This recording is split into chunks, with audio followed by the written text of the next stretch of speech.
انا للہ و انا الیہ راجعون۔ بہت اللہ والی خاتون تھی۔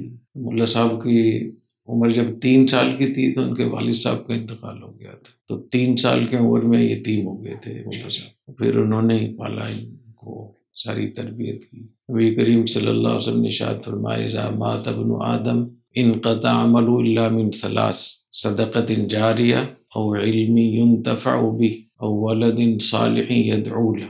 اپنے ارشاد فرمایا کہ جب کسی کا انتقال ہو جاتا ہے اس کا نامہ اعمال بھی بند ہو جاتا ہے، لیکن 3 اس کے اعمال ایسے ہیں جو جاری رہتے ہیں، وہ بند نہیں ہوتے۔ صدقۃ جاریہ، کوئی ایسا کام جو باقی رہنے والا ہو، جیسے کوئی مسجد بنا دی، کوئی مدرسہ بنا دیا، کنواں کھود دیا، کوئی اور ایسے ہی رفاہی کام کر لیا، تو فوت ہونے سے اس کا عمل وہ لکھا جاتا ہے اور جاری رہتا ہے۔ علم ينتفع به، ایسا علم چھوڑ کر گیا جس سے لوگوں کو فائدہ ہو رہا ہے، چاہے وہ کسی بھی شکل میں ہو، کسی ادارے کی شکل میں ہو یا قرآن مجید کی شکل میں ہو، حدیث کی کوئی کتاب ہے وہ لکھی ہے، اس نے تصنیف کی ہے، یا کوئی ایسا کام کیا ہے جو علم سے لوگ فائدہ اٹھائیں۔ او ولد صالح يدعو له، نیک اولاد چھوڑی ہے جو اس کے لیے دعا کرے۔ اگر کوئی اپنے بچے کو عالم دین بنا دیتا ہے، یہ تینوں چیزیں اکٹھی ہو جاتی ہیں، اور عالم دین اگر وہ صحیح عالم دین ہو تو اس کے ذریعے سے صدقات جاریہ، بہت سارے صدقہ جاریہ شروع ہو جاتے ہیں،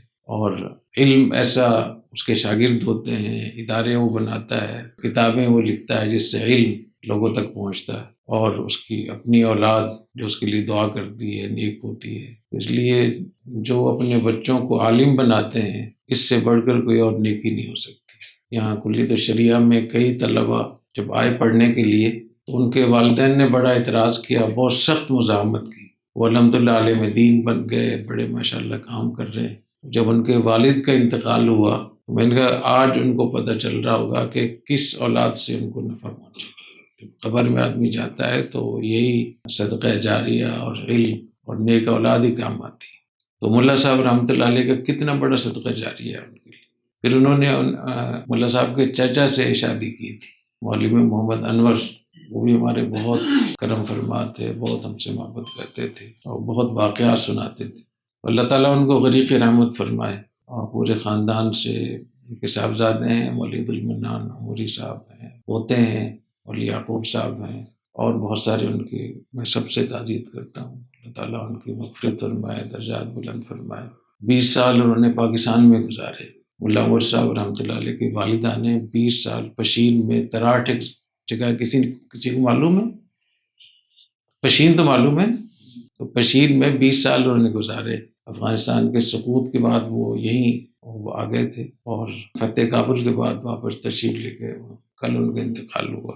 ان کو بتایا نہیں تھا کہ ملا صاحب کا انتقال ہو گیا، اتنا ان کو تعلق تھا اپنے بیٹے سے، تو فوت ہونے تک ان کو بتایا نہیں جا سکا کہ آپ کی بیٹے کا انتقال ہو گیا، کہ وہ صدمہ برداشت نہیں کر سکے۔ 92 سال عمر تھی ماشاءاللہ۔ ملا صاحب کے بارے میں کبھی میں تفصیل سے بتاؤں گا، لیکن 2 باتیں آج میں بتاتا ہوں۔ میں نے ایک دفعہ ان کی ایک آنکھ، افغانستان میں جو روسیوں کے خلاف جہاد ہوا تھا اس میں ایک آنکھ شہید ہو گئی تھی، تو میں نے ان سے یہ کہا کہ یہاں بہت سارے وفود آتے ہیں، غیر ملکی لوگ بھی آتے ہیں، بہت سارے لوگ، تو اگر آپ کی ایک آنکھ، مصنوعی آنکھ ہم لگوا لیں تو ذرا دیکھنے میں اچھا لگے گا۔ تو ملا صاحب نے جو جواب دیا وہ یاد رکھیے، میں ہمیشہ اس کو یاد رکھتا ہوں۔ انہوں نے فرمایا کہ وہ تو اللہ کے راستے میں قبول ہو گئی، وہ آنکھ عیب اس میں ہے جو قبول نہیں ہوئی۔ میرے پاس تو یہ یادگار ہے، یہی تو میں اللہ کے دربار میں پیش کروں گا کہ اللہ کے راستے میں نے قربانی دی تھی۔ تو کیسا جواب ہے۔ دوسرا، افغانستان کی جو تاریخ جن لوگوں نے پڑھی ہے، تو افغانستان میں بڑے بڑے بادشاہ گزرے ہیں، احمد شاہ ابدالی، محمود غزنوی، اور بہت سارے حضرات ہیں۔ جب ان کی آپ سوانح کو پڑھیں گے اور ملا صاحب کی سوانح کو پڑھیں گے تو آپ کو اندازہ ہوگا کہ ملا عمر صاحب رحمۃ اللہ علیہ سے زیادہ نیک افغانستان میں کوئی بادشاہ نہیں گزرا۔ کہ ان کی ذاتی زندگی تھی، زہد و قناعت کے حوالے سے، اخلاص، تعلق مع اللہ کے حوالے سے، اور جرأت اور قربانی کے حوالے سے بالکل ایک ایسی شخصیت تھی جن کی کوئی مثال میرے خیال، میرے علم میں تو نہیں ہے۔ افغانستان کی بادشاہوں کی تاریخ میں کوئی اتنا عظیم آدمی گزرا۔ اللہ تعالیٰ ان کے درجات بلند فرمائے۔ دوسرے حضرت پیر غلام حبیب صاحب بہت بڑے بزرگ تھے، ان کے 2 جانشین کل نقشبندی سلسلے کے کل خبر ملی۔ پہلے ان کے صاحبزادہ عبدالرحیم نقشبندی، ان کے انتقال کی خبر ملی۔ یہ بھی ہمارے بہت ہی میرے ساتھی ہیں یہ پیر عبدالرحیم صاحب رحمۃ اللہ، میرے ہم نام بھی تھے، میرے کمرے کے ساتھی ہیں جامعہ اشرفیہ سے فراغت ان کی۔ میں تو فارغ ہو گیا تھا، میں 1 سال مزید رہا جامعہ اشرفیہ میں، اس سال ان کا دورہ حدیث تھا، لیکن کمرہ ہمارا ایک ہی تھا۔ بہت بااخلاق آدمی تھے۔ صاحبزادوں میں بہت کم لوگ میں نے ایسے دیکھے ہیں جن میں اتنی تواضع، ان کی ساری دوسروں کی خدمت، دوسرے ساتھیوں کے کپڑے دھو دیتے تھے، صاحبزادہ ہو کر اپنے دوسرے ساتھیوں کے کپڑے دھونا اور خدمت کرنا، یہ بھی بہت بڑا خانوادہ ہے، بڑا نقصان ہے۔ اللہ تعالیٰ ان کو تقویت فرمائے، درجات بلند فرمائے۔ جامع رشید کی طرف سے خاص طور پہ ان کے جتنے بھی گھر والے ہیں، متعلقین ہیں، ان کے سلسلے کے لوگ ہیں، سب سے میں تعزیت کرتا ہوں۔ تیسری خبر یہ ملی کہ حضرت پیر ذوالفقار صاحب نقشبندی، ان کا بھی انتقال ہوا۔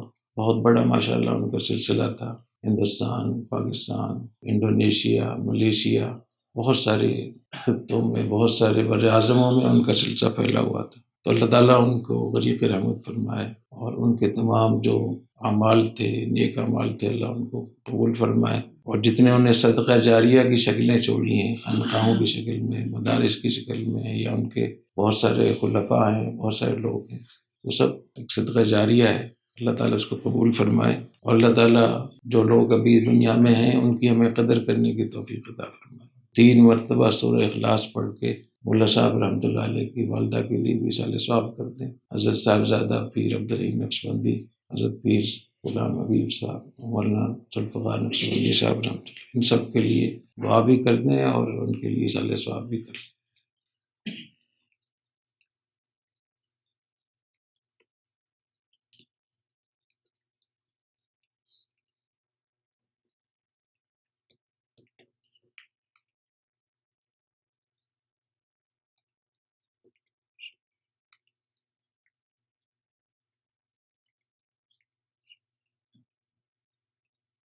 سبحانک اللہم و بحمدک، اشہد ان لا الہ الا انت، استغفرک۔ السلام علیکم۔